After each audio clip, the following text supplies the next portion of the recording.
મળતી માહિતી પ્રમાણે મૂળ મહારાષ્ટ્ર અને અડાજણ વિસ્તારમાં આવેલી પ્રેસ્ટીજ મોરાર નામની નવનિર્મિત બિલ્ડિંગ પર કરણ વસાવે પરિવાર સાથે રહે છે.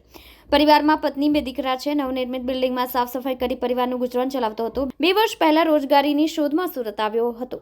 ગતરોજ સાંજે 5 વાગ્યે માતા પિતા નવનિર્મિત બિલ્ડિંગમાં બીજા માળે કામ કરી રહ્યા હતા. દરમિયાન 5 વર્ષનો દીકરો મેહુલ દુકાનેથી પડીકું લઈને પરત દોડતો આવી રહ્યો હતો. દરમિયાન 6ઠ્ઠા માળેથી એક લોખંડનો પાઇપ નીચે પડ્યો હતો, જે સીધો જ મેહુલ પર પડવાના કારણે ગંભીર ઈજા થઈ હતી. બાળક પર પાઇપ પડવાના કારણે માતા પિતા સહિત તમામ કામદારો દોડી આવ્યા હતા. ત્યારબાદ તાત્કાલિક નજીકમાં આવેલી ખાનગી હોસ્પિટલમાં ખસેડવામાં આવ્યો હતો.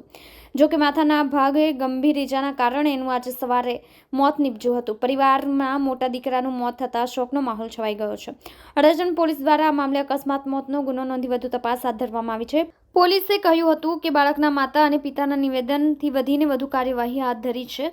હાલ તો બાળકના માતા પિતા દ્વારા બિલ્ડિંગના સંચાલકો સામે કોઈ બેદરકારી અંગે નિવેદન આપવામાં આવ્યું નથી.